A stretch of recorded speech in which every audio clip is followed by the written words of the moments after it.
ছাব্বিশের ব্যাটেল চলছে ওঙ্কার বাংলা নিউজে সকাল থেকে। এখন পর্যন্ত যে আপডেট 192টা আসনে এগিয়ে রয়েছে বিজেপি। তার মধ্যে কিছু ঘোষিত আসন ইতিমধ্যে হয়ে গেছে উত্তরবঙ্গে এবং তৃণমূল কংগ্রেস 96, 293টি আসনের মধ্যে। আমি প্রথম দফার যে নির্বাচন হয়েছিল সেই প্রথম দফা নির্বাচনে যে জেলা প্রথমে ছিল 16টি জেলা, সেই 16টি জেলার ফলাফল আপাতত বলছি প্রায় 10 রাউন্ডের কাছাকাছি, কিন্তু গোনা সব জায়গাতেই শেষ, কোথাও 11-12 রাউন্ডও গোনা চলছে। তো সেখানে কালিম্পং আসনটি ঘোষিত হয়ে গেছে, বিজেপি জয় পেয়েছে এখানে। কোচবিহারে 9টি আসনের মধ্যে 9টি বিজেপি এগিয়ে রয়েছে। দার্জিলিংয়ের 5টির মধ্যে 5টি আসনেই বিজেপি এগিয়ে রয়েছে। জলপাইগুড়িতে 7টি আসনের মধ্যে 7টি আসনই বিজেপি এগিয়ে রয়েছে। আলিপুরদুয়ারে 5টি আসনের মধ্যে 5টি আসনেই বিজেপি জয়ী রয়েছে। অর্থাৎ বলা যায় উত্তরবঙ্গের সেই কোচবিহার, দার্জিলিং, কালিম্পং, জলপাইগুড়ি, আলিপুরদুয়ার এই জায়গাতে কিন্তু তৃণমূল এবারে খাতায় খুলতে পারেনি, এখনও পর্যন্ত এগিয়ে রয়েছে। যা ট্রেন্ড তাতে এইগুলো বিজেপির দিকে যাওয়ারই সম্ভাবনা। উত্তর দিনাজপুরে 9টি আসনের মধ্যে 5টি তৃণমূল কংগ্রেস এবং 4টি বিজেপি আপাতত এগিয়ে রয়েছে। দক্ষিণ দিনাজপুরে 6টি আসনে 3-3 দুটি দল এগিয়ে রয়েছে। মালদায় যেটা আমরা এক্সপেক্ট করেছিলাম হয়তো কংগ্রেস ভালো করবে, কিন্তু দেখা যাচ্ছে যে কংগ্রেস কিন্তু এখানে দ্বিতীয় স্থানে রয়েছে। তৃণমূল কংগ্রেস প্রায় সব জায়গাতে তৃতীয় স্থানে, অর্থাৎ তৃণমূল কংগ্রেস এবং কংগ্রেসের মধ্যে লড়াইয়ের ফলে কিন্তু বিজেপি এখানে ভালো রেজাল্ট করছে। 6-6, অর্থাৎ তৃণমূল 6, বিজেপি 6। কংগ্রেস কিন্তু ভোটটা কেটেছে, কিন্তু তারা এখনও কোনো আসন এখান থেকে জয়লাভ করতে পারেনি। সকালে একটি আসনে এগিয়েছিল। মুর্শিদাবাদেও 11টি আসনে এগিয়ে রয়েছে তৃণমূল কংগ্রেস। বিজেপি 8টি আসনে এগিয়ে রয়েছে, সিপিএম 1টি আসনে এবং AJUP অর্থাৎ হুমায়ুন কবিরের দল তিনি 2টি আসনে এগিয়ে রয়েছেন। বীরভূমে 11টির মধ্যে 7টা বিজেপি, 4টে তৃণমূল কংগ্রেস এগিয়ে রয়েছে। বাঁকুড়ায় 12টি আসনের মধ্যে 11টি বিজেপি এবং 1টি তৃণমূল কংগ্রেস। পুরুলিয়াতেও 9টি আসনের মধ্যে 9টি বিজেপি এগিয়ে রয়েছে। ঝাড়গ্রামে 4টি আসনের মধ্যে 4টি বিজেপি এগিয়ে রয়েছে। পশ্চিম মেদিনীপুরে 15টি আসনের মধ্যে 12টি বিজেপি এবং 3টি তৃণমূল কংগ্রেস। পশ্চিম বর্ধমানে 9টি আসনের মধ্যে 8টি বিজেপি, 1টি তৃণমূল কংগ্রেস এবং পূর্ব মেদিনীপুরে 16টির মধ্যে 16টি আসন কিন্তু বিজেপি এগিয়ে রয়েছে। অর্থাৎ দেখা যাচ্ছে প্রায় প্রথম দফার নির্বাচনে 115টি আসন কিন্তু ইতিমধ্যে বিজেপি জয়ের পথে এগিয়ে রয়েছে। এবং এবার যদি আসি আমরা দ্বিতীয় দফার নির্বাচনে, যে আসনগুলো 7টি জেলা, পূর্ব বর্ধমানে 16টি আসনের মধ্যে 9টি বিজেপি এবং 7টি তৃণমূল কংগ্রেস। কলকাতায় 7টি তৃণমূল কংগ্রেস এবং 4টি বিজেপি। দক্ষিণ চব্বিশ পরগনায় এটা শুধু খাতা খোলা নয়, মানে বিজেপি এখানে খুব ভালো ফল করছে, 11টি আসনে এগিয়ে। 31টির মধ্যে 30টিতে গোনা চলছে আর 18টিতে তৃণমূল কংগ্রেস। উত্তর চব্বিশ পরগনায়ও আনএক্সপেক্টেড ফল, বারবার আমাদের চ্যানেলে কিন্তু আমরা প্রথম থেকেই বলছিলাম যে উত্তর চব্বিশ পরগনা, নদিয়া আনএক্সপেক্টেড ফল করবে, কিন্তু উত্তর চব্বিশ পরগনা এখনও পর্যন্ত 18টি আসনে এগিয়ে রয়েছে বিজেপি 33টির মধ্যে এবং 15টি রয়েছে তৃণমূল কংগ্রেস। হাওড়াতেও আনএক্সপেক্টেড ফল বিজেপির, 9টি আসনে এগিয়ে রয়েছে বিজেপি এবং তৃণমূল কংগ্রেস 7টি আসনে এগিয়ে রয়েছে। হুগলিতেও একই, 11টি কেন্দ্রে এগিয়ে রয়েছে বিজেপি, 7টি কেন্দ্রে তৃণমূল কংগ্রেস। নদিয়ায় 17টি আসন, কিন্তু সেখানে খুব স্লো কাউন্টিং হচ্ছে, যার জন্য এখনও পর্যন্ত আমাদের কাছে 5টির খবর, যেটি হচ্ছে বিজেপি এগিয়ে রয়েছে, একটি তৃণমূল এবং একটি লেফট ফ্রন্ট অর্থাৎ সিপিএম এগিয়ে রয়েছে।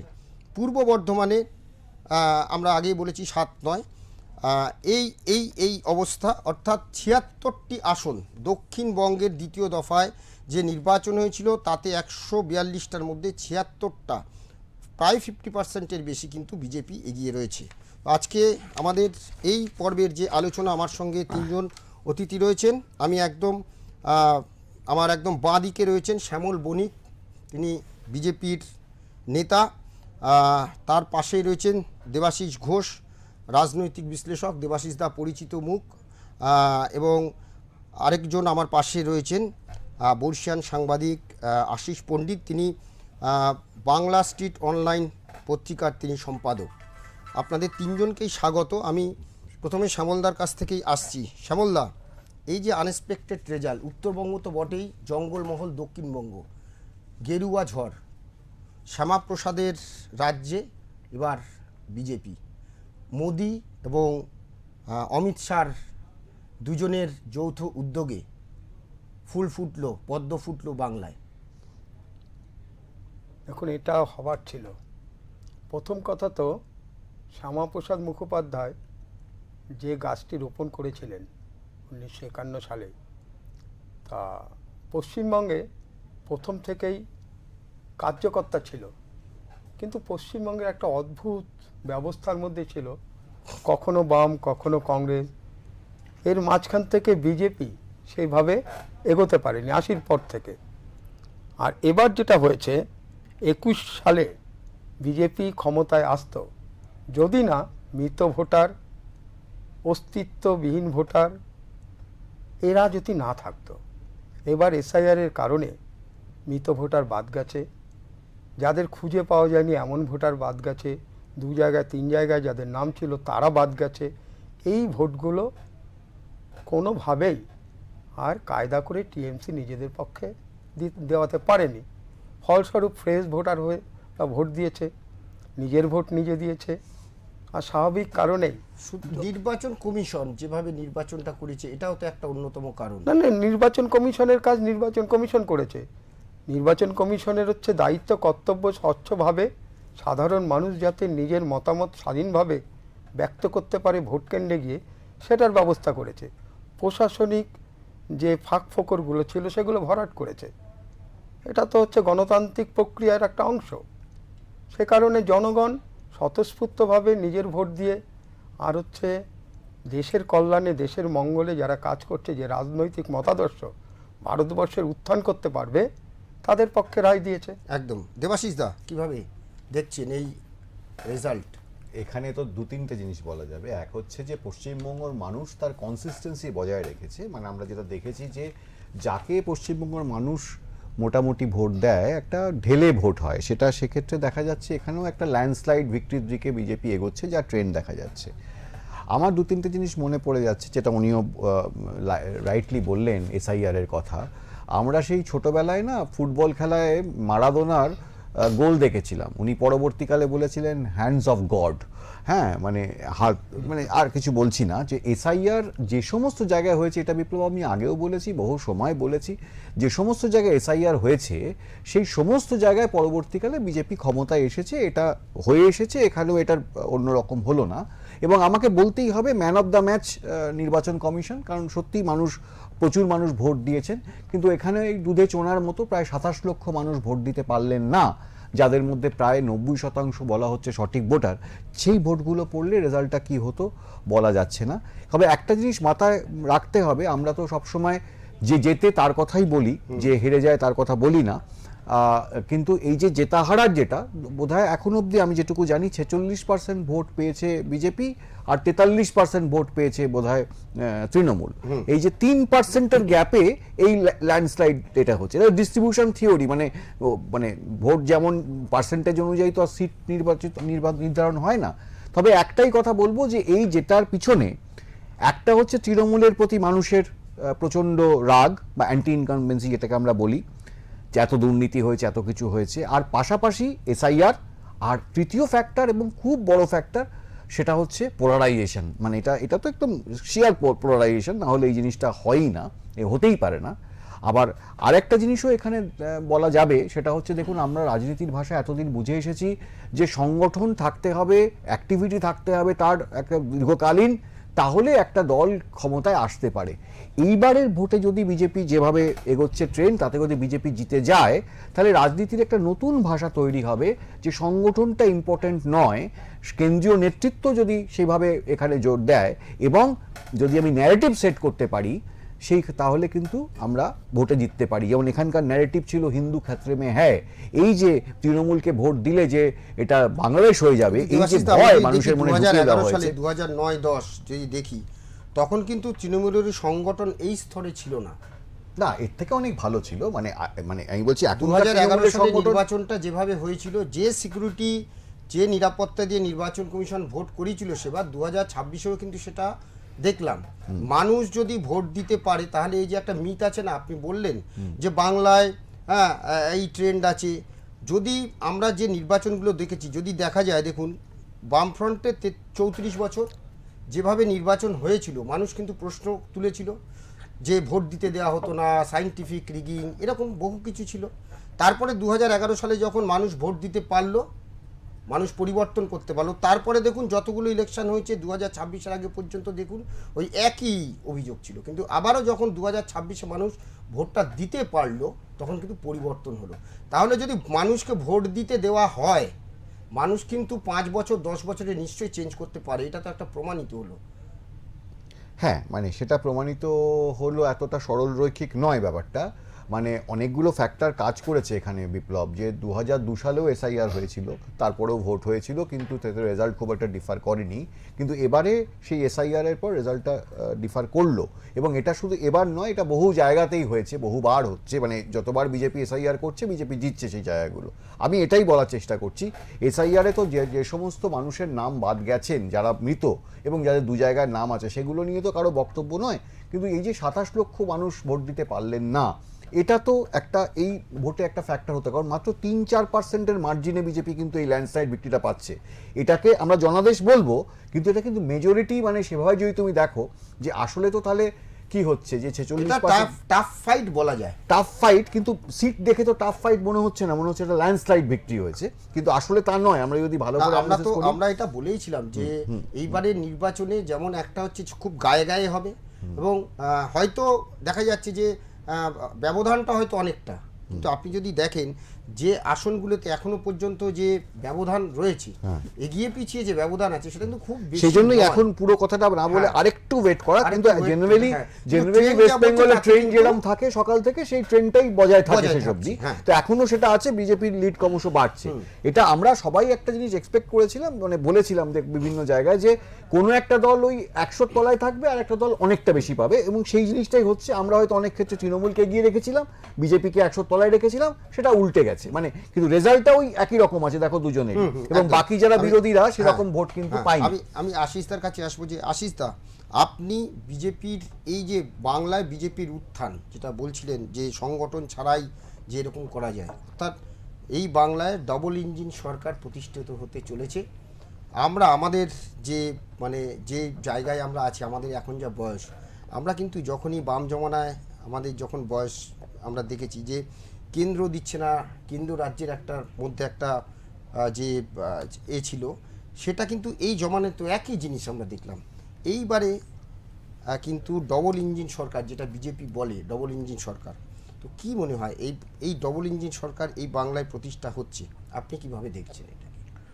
প্রথমত আমি একটু সংগঠনের ব্যাপারে আসি, দুজনের আলোচনা হলো তো সংগঠনের ব্যাপারটা, যে সংগঠন ছাড়াও যে ভালো রেজাল্ট করা যায়, সেটা আমি 1977 সালে দেখেছি, 1977, হ্যাঁ 1977-এ যখন 72-তে মানে সিপিএম কিংবা বামফ্রন্ট তারা সরকারে গেল না, 14টা সিট পেয়ে তারা 5 বছর সরকার বয়কট করলো।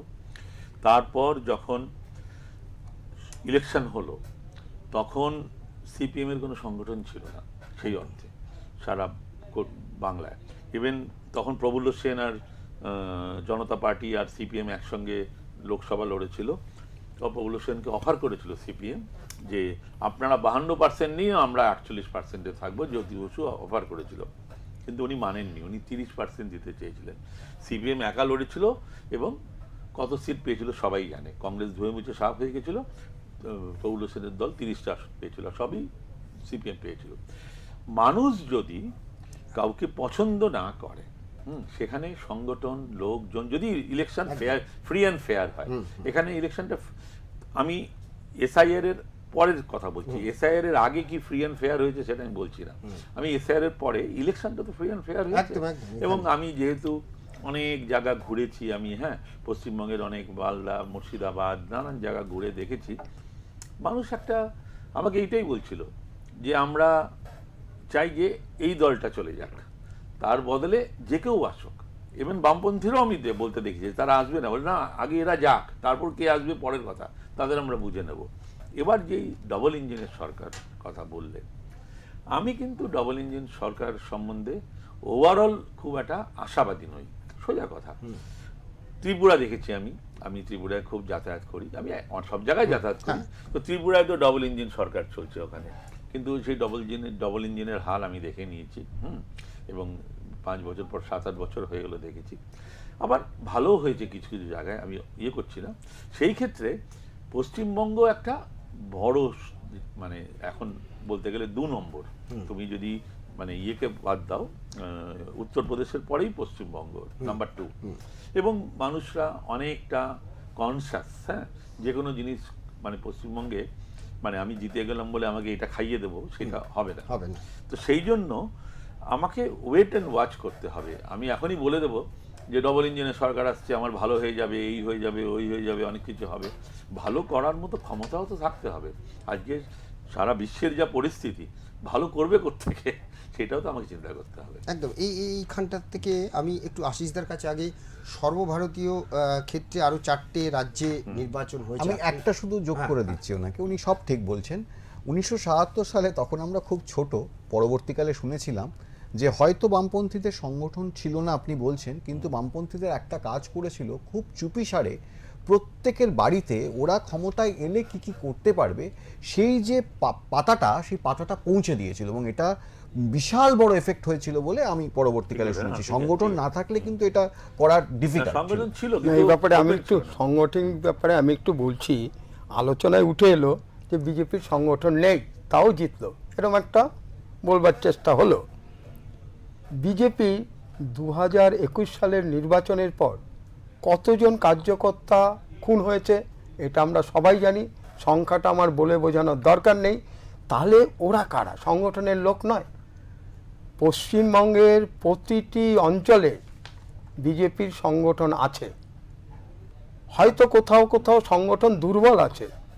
আমি 1980 সাল থেকে ধারাবাহিকভাবে বিজেপি করছি, ধারাবাহিকভাবে। তাহলে সংগঠন তো অবশ্যই ছিল। পাত্র না থাকলে জল ধারণ করা যাবে না, সংগঠন ছিল। মানে এবার হচ্ছে সংগঠনটা হচ্ছে হয়তো যত ব্যাপকভাবে থাকা উচিত ততটা ছিল না, কিন্তু সংগঠন ছিল, এবং শক্তিশালী সংগঠন ছিল, ডেডিকেটেড ওয়ার্কার ছিল, বহু কার্যকর্তা নিরলস প্রচেষ্টা করেছে গত 3 মাস ধরে পরিবর্তন যাত্রা যেটা শুরু হয়েছে, প্রতিটি বাড়িতে আমাদের কার্যকর্তারা গেছে, প্রতিটি বাড়িতে হ্যান্ডবিল পৌঁছেছে। সুতরাং সংগঠন ছিল, সংগঠনের আধারের উপর ভিত্তি করেই কিন্তু এই বিজয়টা এসছে। একদম। আমি একটু অন্যান্য যে 4টি রাজ্যে নির্বাচন হয়েছে, আশিসদা এই 4টে রাজ্যে ঘুরেছেন, এবং সেই সঙ্গে আশিসদাকে এই 4টে রাজ্যে আসার আগে আরেকটা প্রশ্নে আমি যাব, যেটা হচ্ছে মালদা মুর্শিদাবাদে আপনি গেছিলেন, এবং ওখানে যে সিনটা দেখা যায় এখন আমরা যেটা দেখছি যে মালদা মুর্শিদাবাদে যদি আমরা দেখি যে মানে এখন এই 22টা আসনের মধ্যে আগের বারে তৃণমূল কংগ্রেস 20টা, 2টো বিজেপি ছিল, আর মালদায় ছিল 12টা আসনের মধ্যে 8টা তৃণমূল কংগ্রেসের, 4টে বিজেপি। আজকে সেখানে মালদাতে 6-6 হয়ে গেল, আর মুর্শিদাবাদে আমি যদি বাদ দিই সিপিএম একটা আর প্লাস ওই হুমায়ুন কবিরের দল 2টো, বাকি কিন্তু 8টা বিজেপি, 11টা হচ্ছে তৃণমূল কংগ্রেস।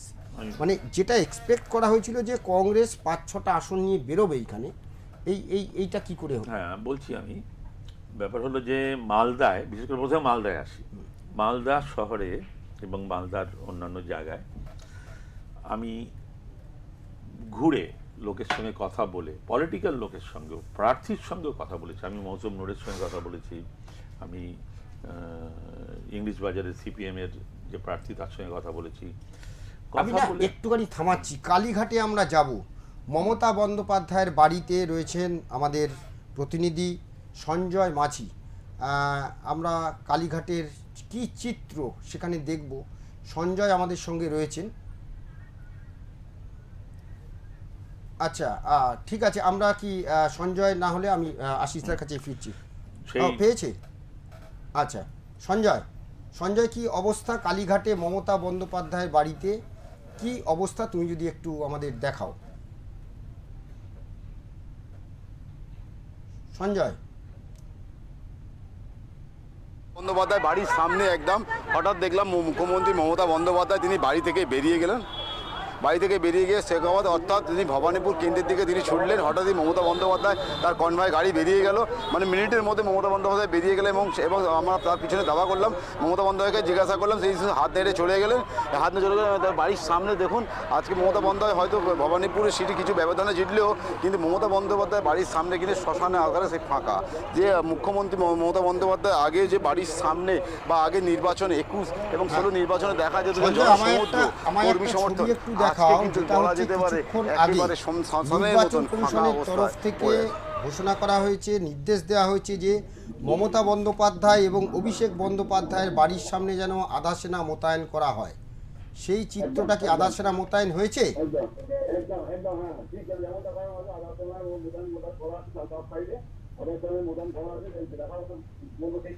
যেমনটা করা হয়েছে আধা সময় মোতায়েন করা আছে, চার সাইডে আধা সময় মোতায়েন করা আছে। এই যে দেখাবো তো বলবো সেই চিত্র, দেখাতে বলবো সেই চিত্রটাকে আমাদের সন্তোষদাকে। এবং কলকাতা পুলিশের সঙ্গে আধা সেনা সাময়িক বাহিনীও রাখা আছে। এবং দূরে একটা বিক্ষিপ্ত ঘটনা হচ্ছে, কারণ যারা বিজেপি যেসব উল্লাসিত কর্মী এখান থেকে যখনই যাচ্ছে তারা এখানকে কালীঘাট মমতা বন্দ্যোপাধ্যায় বাড়ির সামনেটা স্লো হচ্ছেন এবং সেখানে জয় শ্রীরাম ধ্বনি করছেন এবং পুলিশকে রীতিমতো তাদের বেগ পেতে হচ্ছে এবং তাদের সরাতে হচ্ছে। তারই পাশাপাশি দেখা যায় এই সবেমাত্র মমতা বন্দ্যোপাধ্যায় বেরিয়েছেন এবং এখনও কিছু তৃণমূলের কয়েকজন কর্মী দাঁড়িয়ে আছেন যারা দিচ্ছেন। তারই পাশাপাশি বিজেপি যারা কর্মী সমর্থন সেন্টারে গেলেন, সাকাওয়াত মেমোরিয়ালে যেখানে কাউন্টিং চলছে।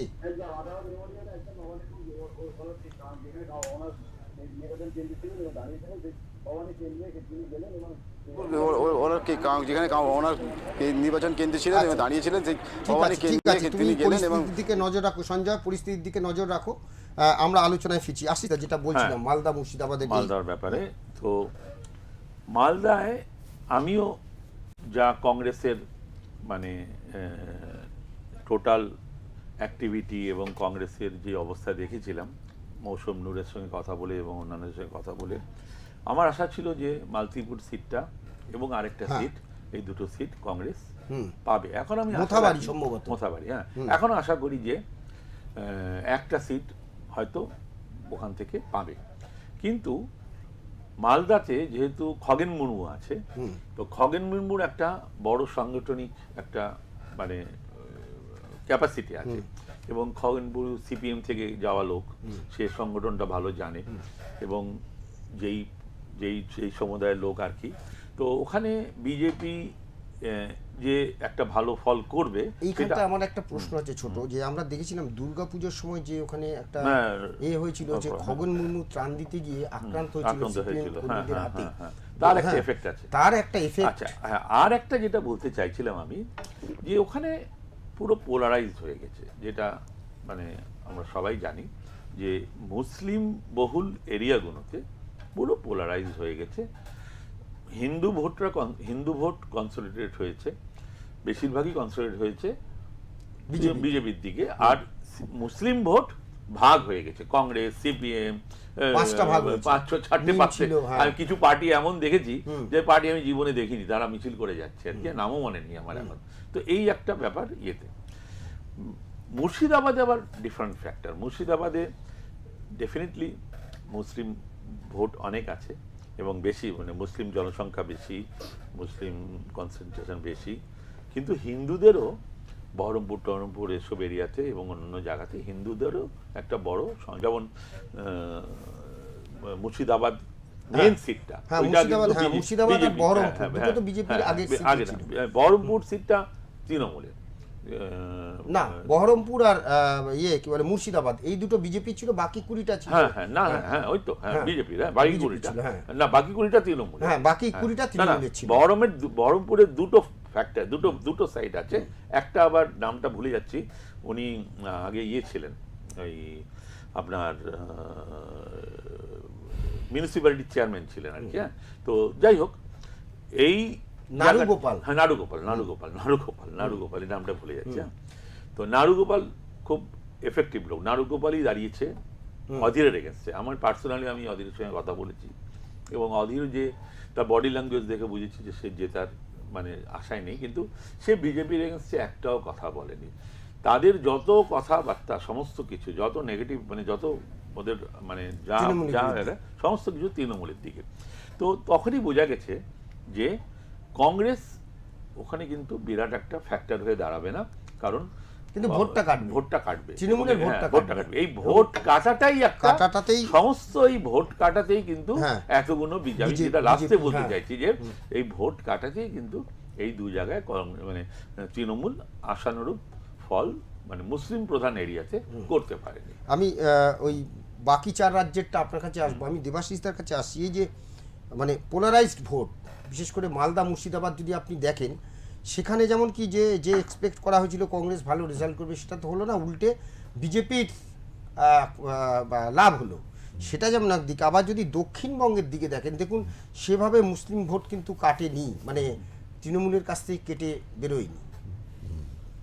না, এইটাই বলছিলাম যে তৃণমূলের যে অতিরিক্ত ওই সংখ্যালঘু ভোটের নির্ভরতা, মানে ওটা কি হয়েছে, মানে তৃণমূল ভেবেছিল সংখ্যালঘু ভোট মানেই যে পুরোটা তার কাছে আসবে, ওই যেটা উনি আগে বলছিলেন, ওই ভোটটা যে ভাগ হয়ে গেছে বিভিন্ন জায়গায় বিরোধীদের মধ্যে, মানে তৃণমূল ছাড়া বাকিদের মধ্যে যে ভাগ হয়ে গেছে, ওটাই কিন্তু একটা তৃণমূলের ভোট কমিয়েছে, একাধারে বিজেপিকে এগিয়ে দিয়েছে, এর মধ্যে কোনো অন্যান্য ব্যাপার নেই।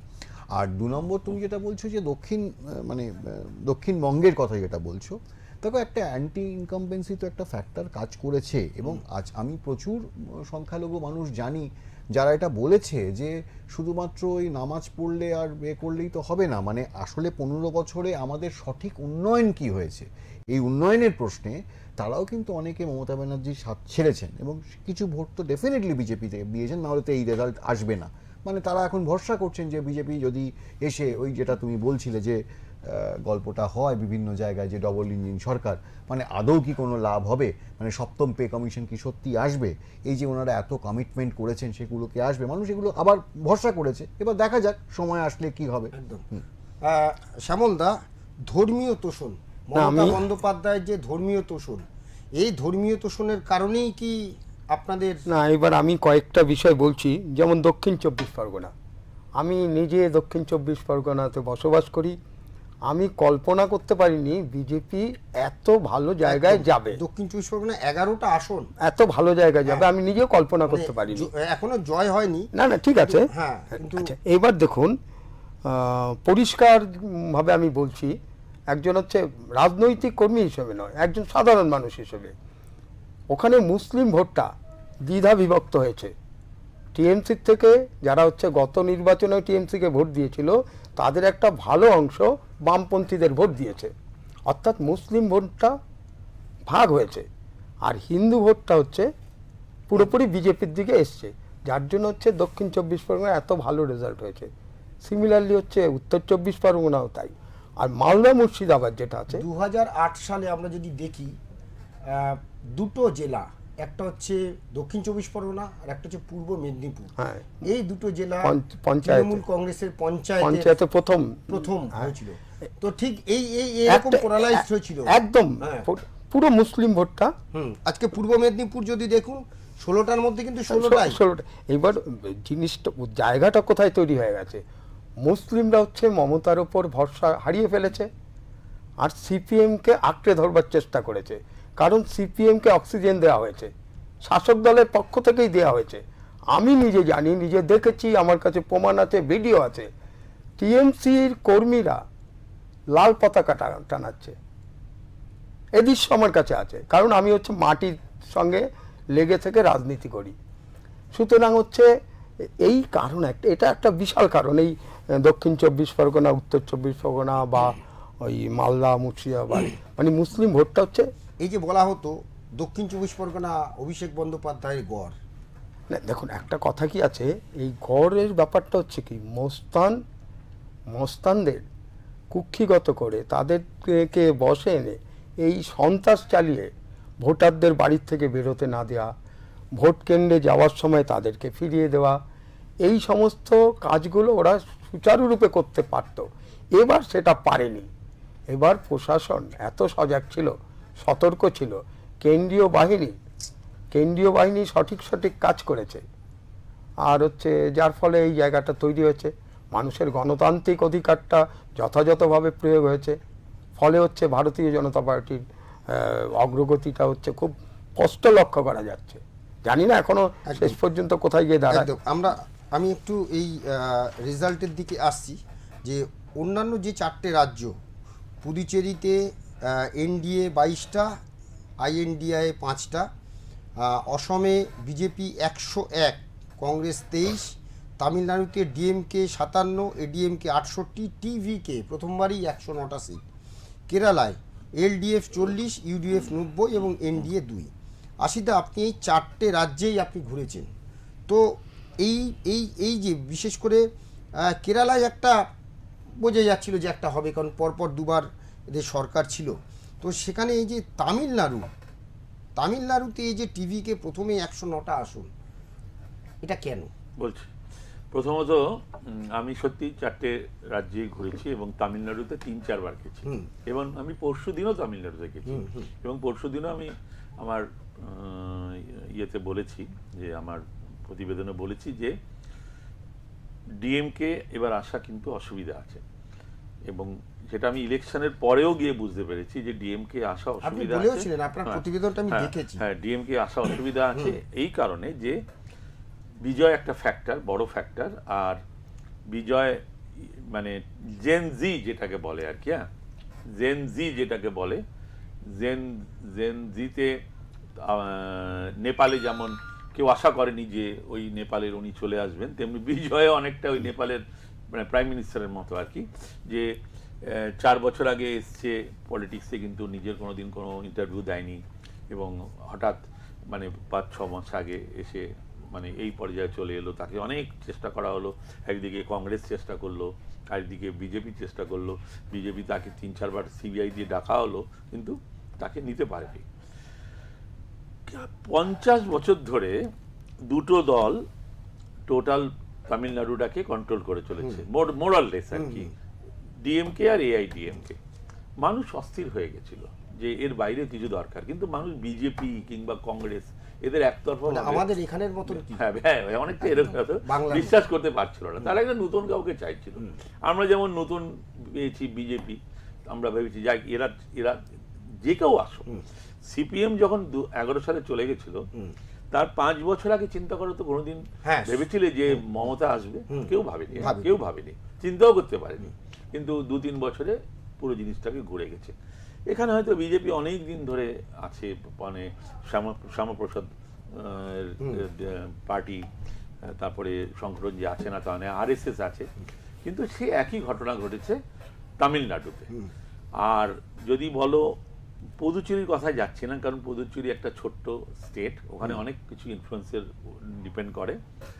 আমার যা আইডিয়া ছিল যে হয়তো এটা সমান সমান হবে, কিন্তু যেহেতু একটা মানে আমাদের যে এখানে ডিয়ার লটারি আছে, তাদের কিছু ইনফ্লুয়েন্স আছে ওখানে, এবং তারা এক এক জায়গায় এক এক রকম বাটি করে আর কি। এখানে একটু ছোট্ট একটা ইনফরমেশন এসছে, আমি দিয়ে দিই। প্রথমত হচ্ছে যেখানে ভবানীপুরের গণনা কেন্দ্রে পৌঁছেছেন মমতা বন্দ্যোপাধ্যায়, সেখানে পৌঁছেছেন, এটা একটা ইনফরমেশন। আর একটা বড় ইনফরমেশন, যেরকম নির্বাচন কমিশন বলেছিল যে কিছুক্ষণ আগে, ঘন্টাখানেক আগে, যে মমতা বন্দ্যোপাধ্যায় এবং অভিষেক বন্দ্যোপাধ্যায়ের বাড়ির সামনে আধা সেনা মোতায়েন করার নির্দেশ দেওয়া হয়েছিল। আরেকটি নির্দেশ এসছে, সেটা হচ্ছে বঙ্গ জয়ের ইঙ্গিত মিলতেই সরকারি সমস্ত যে জায়গাগুলো রয়েছে, সেই সমস্ত সরকারি অফিসে ইতিমধ্যে নির্বাচন কমিশন তৎপরতার সঙ্গে সরকারি দপ্তরে নানা টিম পাঠানো হচ্ছে, যাতে কোনো রকম নথিপত্র নষ্ট করতে না পারে, কোনো রকম নথিপত্র সমস্ত কিছু যাতে সুরক্ষিত থাকে তার ব্যবস্থা করছে তৎপরতার সঙ্গে। নবান্ন, মহাকরণ, বিকাশ ভবন, জল সম্পদ ভবন, খাদ্য ভবনে কিউআরটি টিম পাঠানো হয়েছে, অর্থাৎ সমস্ত নথি যাতে সুরক্ষিত থাকে সরকারি দপ্তরে।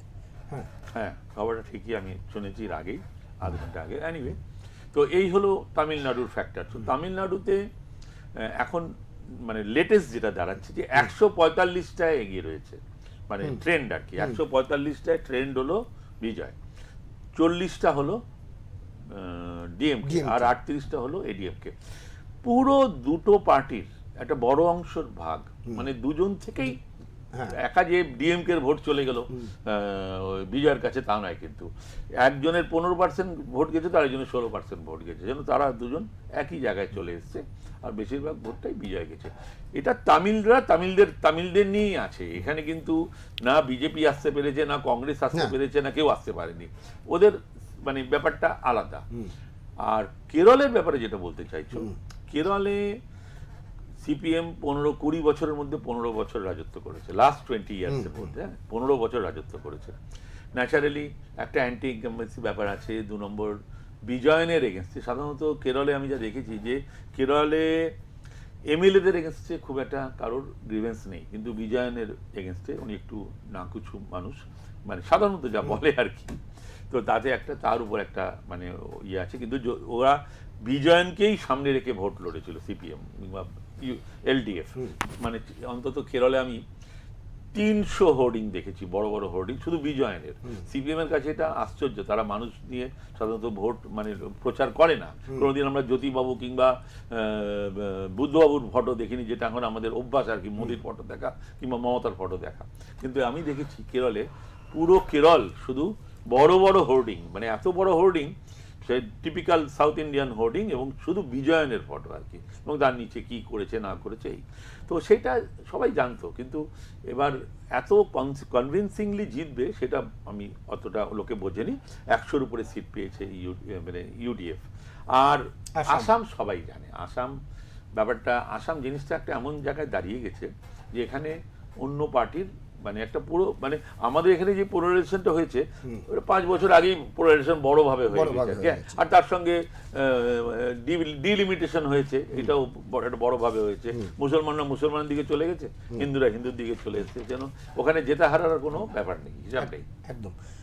আমি দেবাশিসদার কাছে আসবো, যে দেবাশিসদা, এই যে তৃণমূল সরকার মানে এখনো পুরোপুরি যায়নি আর কি, চলে যেতে সময়ের অপেক্ষা, তো সময়ের অপেক্ষা। তো এইখানে আমরা যখনই যা কিছু হয়েছে একটা জিনিস দেখেছিলাম, মমতা বন্দ্যোপাধ্যায় এ দলের শাসক, আবার মমতা বন্দ্যোপাধ্যায় এ রাজ্যের বিরোধী। এটা কি কোথাও একটা মানুষের মনে কাজ করেছে? শাসক বিরোধী মানে তুমি কোন অর্থে বলতে চাইছো? আমি ঠিক কোয়েশ্চেনটা ধরতে পারিনি। মানে এই যে শাসক দল, কিন্তু তিনি ওই বিজেপির বিরুদ্ধেই এইখানে রাস্তায় নেমে যাচ্ছেন, কখনো কখনো যে সিদ্ধান্তগুলো নিয়েছেন, হ্যাঁ সেক্ষেত্রে দেখা গেছে হয়তো কেন্দ্রীয় সেই সিদ্ধান্ত কিন্তু নিয়েছে, সেটা উনি রাস্তায় নেমে বিরোধী, যে শাসক হয়েও তিনি একটা বিরোধিতার আসলে আমার মনে হয় না যে এগুলো খুব একটা মানুষকে এফেক্ট করেছে। আমি আবার বলছি, যদি মানুষকে এফেক্ট করতো তাহলে তৃণমূলের 90টাও যে দেখছো ওটা পাওয়ার কথা নয়। যে ধরনের দুর্নীতি হয়েছে পশ্চিমবঙ্গের, যে ধরনের ক্ষতি হয়েছে সেক্ষেত্রে, এবং বিভিন্ন বামপন্থীরা হোক, এবং আমরাও কোনো কোনো সময় বলেছি যে তৃণমূল এবং বিজেপির মধ্যে একটা অদ্ভুত সেটিং আছে, এবং সেটাতে এখনও সেই জায়গায় আমি আটকে আছি।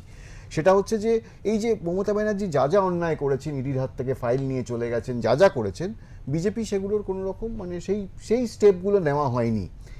এবং এই যে ধরো আজকে উনি বলছিলেন দক্ষিণ 24 পরগনার ঘটনার কথা, আমি নিজে জানি দক্ষিণ 24 পরগনায় লাস্ট প্রায় 1 মাস ধরে বাইরে থেকে প্রচুর মানুষ এসেছেন, আসাম, ত্রিপুরা, আমি নাম বলতে পারবো না, পার্টিকুলার চিনি, এবং তারা গঙ্গাসাগর, মৌসুমী দ্বীপ, বকখালি, সেখানে বিভিন্ন রকমের কাজ করেছেন।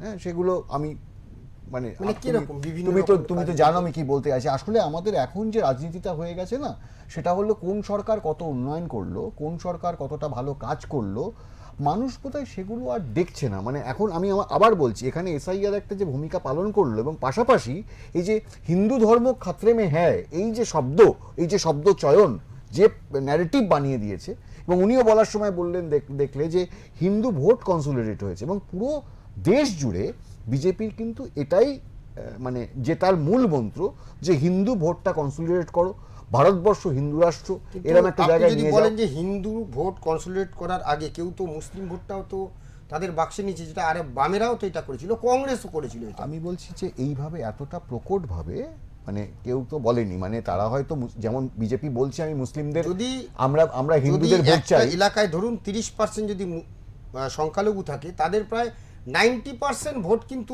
ওই এক জায়গাতেই যায়, যেখানে বলে সেখানেই যায়।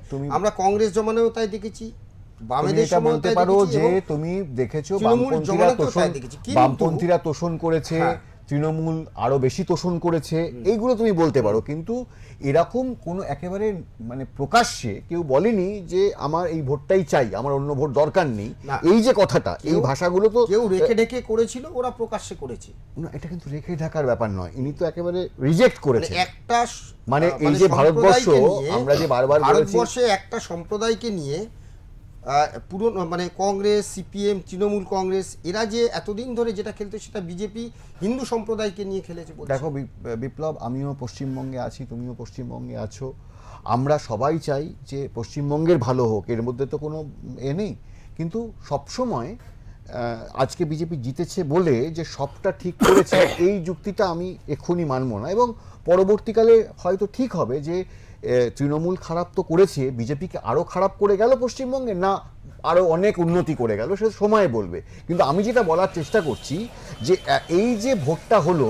এই ভোটে তৃণমূলের রিপোর্ট কার্ড বা বিজেপি বিভিন্ন জায়গায় কি করেছে ডবল ইঞ্জিন থাকাকালীন, তার রিপোর্ট কার্ড পাশাপাশি রেখে সেই নিয়ে কোনো আলোচনা, সেই নিয়ে প্রতি আলোচনা হয়নি। আমরা প্রত্যেকটা মানুষ ভোট দিয়েছে একটা এসআইআর কে মাথায় রেখে যে পরবর্তীকালে আর ভোট দিতে পারবো কিনা, আমার এই ভোটার স্লিপ দরকার, এটা এক। দুই, তারা দেখেছে যে এটা হিন্দু ধর্ম মানে আতঙ্কে আছে, আমরা যদি এবার কোনোভাবে তৃণমূল জিতে যায় তাহলে আমাদের এটা বাংলাদেশ হয়ে যাবে, এই জিনিসগুলো তোরা খেয়েছে। এবং আরেকটা ডবল ইঞ্জিনের যেসব কথাবার্তা তুমি বলছো, কারণ এখানে ভাবতে হবে যে বিজেপি কি করেছে, তৃণমূল যা যা বলেছে, আজকে লক্ষ্মী ভাণ্ডার নিয়ে আমরা অনেক সময় বলি এই সামাজিক প্রকল্পটা আরো অন্যরকম হতে পারতো, বিজেপি কিন্তু বলেছে আমরা এর দ্বিগুণ টাকা দেব। মানে ওই যে আমি এই আলোচনাটায় আসবো।